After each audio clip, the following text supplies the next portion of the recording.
A rugged, determined man pulls 2 large gasoline cans from his truck and strides toward the building's security guards. They try to force him back, dismissing him as some unstable stranger, but he stands his ground. He tells them the truth. The place they're protecting is nothing more than a criminal hub that makes its money by scamming the elderly. The guards refuse to listen, but before they can act, he swiftly takes them both down and marches inside.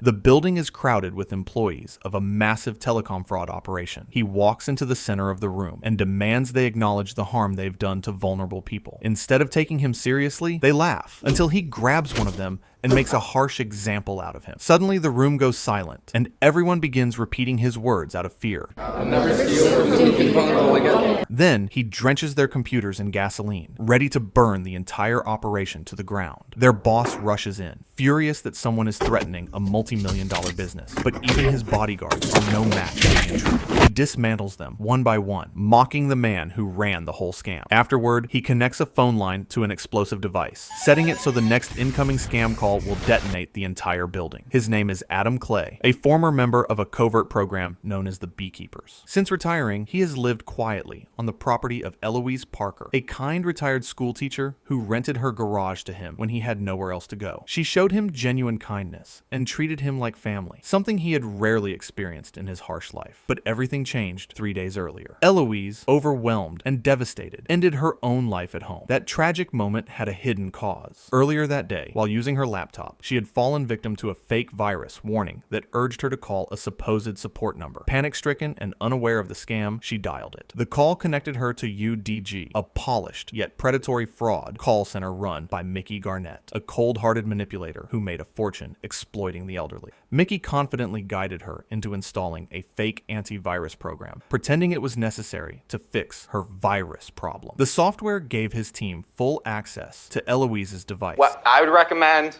you take your computer to an IT specialist. However, keep in mind that you will lose all your data, including her financial accounts. They quickly discovered that she had more than $2 million, her lifelong savings, and the funds belonging to the charity she managed. While pretending to help, they initiated a false refund scam, making it appear she had accidentally received far more money than intended. Terrified and confused, Eloise believed she was responsible for their mistake, unaware that every moment was part of an elaborate deception. Her trust, fear, and vulnerability were exploited until she broke completely. And that is why Adam Clay, quiet, loyal, and deadly, returned to the place responsible for destroying the only person who had ever shown him compassion. Eloise, overwhelmed by fear that she had caused a terrible mistake, tries to do the right thing, believing she is jeopardizing. Now, this is the master password for all her accounts. Okay, so the second we get it, we zero out everything. She agrees to follow the instructions to return the supposed excess money. What she doesn't realize is that entering another password grants the scammers full access to every one of her accounts. The call center staff waits eagerly as she hesitates, her fingers trembling above the keyboard. For a moment, she considers calling the bank to verify the situation, but the scammer pushes harder, convincing her that both his job, there goes my job, and there goes all your data, and her precious data. That final emotional blow breaks her resistance, and she types in her master password. Within seconds, her life savings, her retirement funds, and her charity's money vanish completely. That is what I am talking about! Adam remains quietly at work, tending to his bees, unaware of the tragedy unfolding. Eloise, devastated by the betrayal and the loss of everything she has built, reaches a breaking point. Later that evening, Adam walks to her house with a jar of freshly gathered honey, expecting to have dinner as she had invited him earlier. But when he arrives, the front door is slightly open and the house is dark. Alarmed, he steps inside cautiously, knife in hand. Moments later, he is confronted by Eloise's daughter, Verona Parker, a sharp, skeptical FBI agent meeting him for the first time. Suspicion fills the air. And what are you doing in my mother's house? As the two warily search the house, and together they discover Eloise's lifeless body, a gun lying nearby. When the police arrive, they immediately assume the worst. Verona's distrust of Adam only intensifies, and he is taken into custody. During questioning, Adam simply explains that he rents the barn and keeps bees there, but he struggles to justify why he entered the house that night. Even so, the investigation soon reveals that he had no involvement. His hands show no traces of gunshot residue, and the fingerprints on the firearm belong only to Eloise. The death is officially ruled a suicide. Oh my God. The next morning, Verona returns to her mother's home to search for answers. When she opens the laptop, she discovers that every financial account is empty. Savings, retirement, charity funds, everything gone. Shocked and shaken, later, she visits Adam to apologize for her harshness and thanks him for looking after her mother, admitting she wishes she had been more present in her mother's life. As they talk, she begins to understand how close Adam and Eloise had become. Tried to stay in her life as much as I could. Obviously, I could have done a better job. Going through old photos of her late brother, who once served as a Marine raider, she notices a resemblance between him and Adam. Perhaps the reason Eloise felt such warmth toward him. The memory of the financial devastation hits her again, and she finally says it out loud. Her mother was robbed of everything. Somebody emptied out all her accounts. Her savings, her retirement, got every penny, maxed out all her cards. She contacts a colleague in cybercrime for help, but discovers the truth is worse than she imagined. The scam organization has operated for 2 years without leaving a clear trace of its structure, leadership, or location. Building a legal case against them will be nearly impossible. The investigation into Eloise's death reaches a frustrating dead end. Taking from an elderly person is as bad as stealing from a child. Even if the scammers are found, the case could easily be dismissed in court if a defense attorney argues that she willingly handed over her life savings to a stranger. Though he excuses himself to tend to his beehives, Adam secretly retrieves a hidden phone tucked away in one of his bee boxes. With a single call, he reconnects with the shadowy organization he once served, the Beekeepers. If even the FBI can't track these scammers, Adam knows the Beekeepers can. Even the FBI can't find these people. Well, we're not the FBI, are we? Show me the deets and stand by. Through his old network, he obtains information that points directly toward the UDG call center. While Adam plans his next move, far away, Derek Danforth, Derek's company secretly funds UDG and other large-scale data mining scams. His good mood is shattered when Mickey, having miraculously survived the explosion, reports that their entire call center has been burned to the ground. Derek immediately turns to Wallace Westwy, his head of security and a former CIA director, demanding a name. But Wallace refuses to cooperate. Furious, Derek orders Mickey to comb through their database and dispatches a team of mercenaries. Meanwhile, Verona receives word from her colleague Y that an explosion has destroyed the UDG facility. She rushes to the scene only to learn that all security footage has been lost in the fire. The only eyewitnesses are the terrified scammers themselves. Determined, she demands their identifications and begins piecing together the connection to her mother. At that same moment, Mickey and his hired men arrive at Eloise's farmhouse, having tracked the lead back to Adam. At first, they're unsure they've reached the right location until they spot Adam's truck. They follow him to the barn, where in their anger, they start shooting at his beehives, not realizing Adam has already set a trap. Inside the barn, he activates all the machinery and lies in wait. When the mercenaries break into his workspace, Adam strikes with precision. In moments, Where you at, B-boy? 3 of them are dead. Mickey, left alone, begs for mercy, but Adam is resolute. He seizes him, uses a bandsaw to sever his fingers, and leaves him writhing in agony on the ground. Back at the UDG ruins, Verona is interrogating one of the scammers when she learns that a fire has broken out at her mother's house. As investigators search the scene, they discover a dead man connected to UDG. Agent Y voices his suspicion that Adam may be behind both incidents. Meanwhile, Mickey, barely conscious and trembling in pain, manages to call Derek from a truck. Derek expects a report, but is met with Mickey's panicked sobs. Yeah, my fingers on my right hand. He cut him off. As he reveals what Adam did to him. Before the call can continue, Adam appears beside the vehicle. He knocks Mickey out, drags him from the seat, restrains him to the back of a truck, and ensures Derek hears every moment of Mickey's final screams. Then, Adam hangs up, delivering a chilling promise. Derek is next. Shaken, Derek orders Wallace to uncover anything he can about Adam Clay. The only clue is the nickname he uses, the Beekeeper. Suddenly, a realization hits the former CIA director with startling clarity. Adam isn't just a hobbyist beekeeper, he is a former operative of the Beekeepers, an elite, off-the-books program capable of unleashing destruction on anyone who threatens innocent lives. Adam Clay is revealed to be part of a covert, off-the-books intelligence program known as the Beekeepers, an elite group that quietly protects national stability from the shadows. Meanwhile, Verona and Y continue investigating the UDG scam. They discover that Mickey was tied to organized crime, and that the fraudulent call center is just one part of a much larger network. Adam Clay doesn't exist, which is terrifying to me because he's probably in a classified program.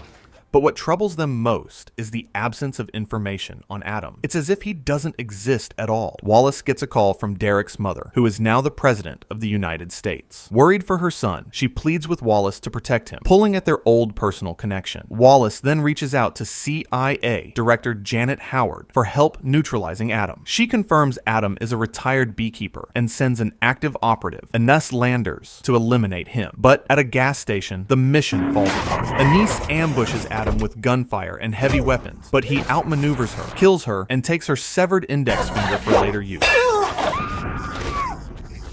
When Janet hears of her operative's death, she informs Wallace that the Beekeepers have declared neutrality. This is now a personal vendetta, and they will not intervene. Wallace realizes he is truly on his own. Verona and Y continue following the trail and find a beekeeper handbook in Anis's car, confirming she was part of the same shadowy world as Adam. Verona begins connecting the destruction surrounding the scam to Adam's unstoppable mission, with every clue pointing toward Boston. Growing desperate, Wallace assembles a team of elite mercenaries and explains what the Beekeepers really are: highly trained operatives who eliminate corruption outside traditional government rules. If you were in the same room, he would kill you.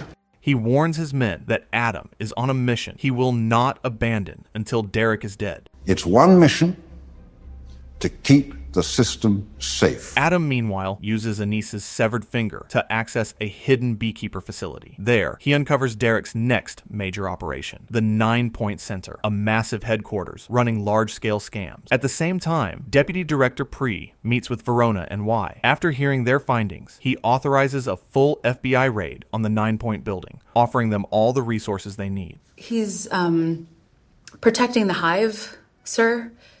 It's what beekeepers do. Inside the center, Executive Rico Anilone is leading a staff meeting, completely unaware that Adam Clay and the FBI are closing in fast. In Phoenix, tensions are high, with activity in New York City also on the rise. When the SWAT team arrives at the call center, they quickly realize they are too late. Wallace's team has already taken control. Pettis, the mercenary leader, asserts his dominance, instructing the SWAT team to step aside, and orders the call center employees to evacuate in anticipation of Adam's impending attack. This does not sit well with Rico, who understands the center's critical role. Meanwhile, Adam quietly integrates with the FBISWAT team, observing their strategies while plotting his next move. The other option, instead of going in, is to smoke him out. Once his identity is revealed, the SWAT team tries to detain Adam, but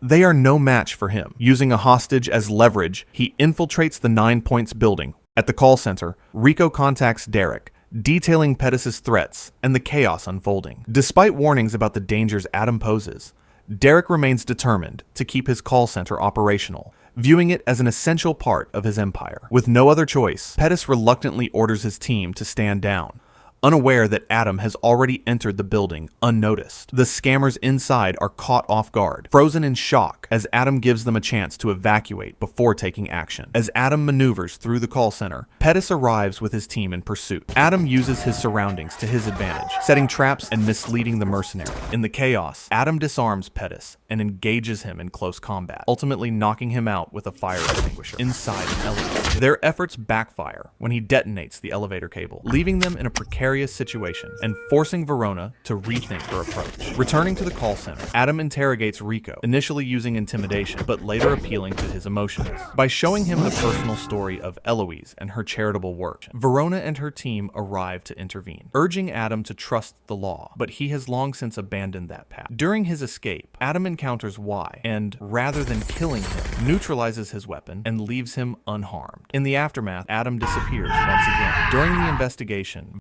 Verona and Y uncover a startling connection. Derek Danforth is not only a powerful tech CEO, but also the son of President Jessica Danforth. Adam's mission begins to take on a larger significance, akin to a beekeeper removing a queen. Sometimes when the hive is out of balance, you have to replace the queen. Derek and Wallace, recognizing the threat, decide to use Jessica as a protective shield, believing Adam will not dare strike so close to the president. Derek arranges to join Jessica at her beach house for the weekend, confident in the presumed safety. Meanwhile, Y advises Verona to step back, acknowledging Adam's personal vendetta against those responsible for her mother's deaths. Verona struggles with the moral dilemma of standing by and watching. In a private meeting, Pry revealed the intricate operation behind Ninstar United and the hidden involvement of Jessica and Danforth Enterprises. She admitted that her campaign was self-financed and none of the funds were clean. Realizing the potential impact of the truth, Pry urged caution, insisting that the details remain under wraps for the time being. Drawing a metaphor from the natural world of queen slayers and beehives, Verona speculated that Adam's next target might very well be Jessica herself. At the Danforth Coastal Estate, Verona and Y gained access by presenting their FBI credentials. Fearing for Jessica's safety, the FBI Secret Service team joined forces with Derrick's private mercenaries to secure the sprawling property. Tensions flared immediately as Wallace and Derrick argued over the coordination of security efforts. Adding to the volatile mix was Lazarus. Jessica arrived with her entourage, visibly uneasy at the overwhelming security measures, sensing that something was amiss. Meanwhile, Adam had already begun his infiltration. Hiding beneath a truck while guards conducted their inspection, he seized the opportunity to neutralize a Secret Service agent and assumed his uniform. Now disguised, Adam moved silently through the mansion, blending seamlessly with the other agents. Inside, Derrick and Jessica exchanged light conversation, though Jessica could sense Wallace's unusual nervousness. Outside, more mercenaries arrived, preparing for a violent confrontation, while Adam changed into a suit and continued his careful navigation through the estate. As Pry engaged Jessica in conversation, Verona questioned whether they had made the right decisions. Later, Pry confronted Jessica and Derrick privately, raising concerns about the source of her campaign funds. What do you know about a classified algorithmic data mining software package developed by the intelligence community and the operations of UDG and Ninstar United? When asked about a classified algorithmic data mining software developed by intelligence agencies, Adam was briefly spotted by Verona, sparking a chaotic pursuit, but he vanished into the estate's sprawling grounds, later re-emerging in the garden. Cornered by Lazarus, Adam was forced to his knees, the mercenary's gun aimed at his head. To be or not to be? Just as Lazarus prepared to finish him, Adam detonated a nearby vehicle, creating a shockwave of destruction and chaos. Using the distraction, he advanced aggressively, taking down mercenaries and Secret Service agents with precision and efficiency. Simultaneously, Derrick's full betrayal came to light. Using CIA-designed algorithms originally created by Wallace, he had orchestrated massive data fraud, manipulating key swing states to secure Jessica's presidency. You realize that you were behind in 15 of 20 counties you needed to win. I taught CIA software to hunt money. Appalled, Jessica vowed to expose the truth, no matter the consequences. Adam continued his relentless assault, ultimately engaging in a brutal knife fight with Lazarus, whom he killed after a vicious duel. He then confronted Wallace, who tried to persuade him to stand down in the name of societal order. Beekeepers live for the good of society. But Adam refused and injured him before detonating the door to the room where Derrick, Jessica, and Pry were trapped. In the ensuing panic, Derrick shot Pry and took Jessica hostage. Adam, Verona, and Y rushed in, and in a tense confrontation, Adam neutralized Derrick and saved Jessica's life. With the immediate threat eliminated, Adam escaped through a window toward the ocean. Verona caught up and held him at gunpoint, but after witnessing the events unfold, she chose not to fire. Using a hidden scuba set, Adam disappeared beneath the waves, leaving behind only the echo of justice served and vengeance fulfilled. If you enjoyed this deep dive, don't forget to hit the like button, subscribe to the channel, and share your thoughts in the comments below.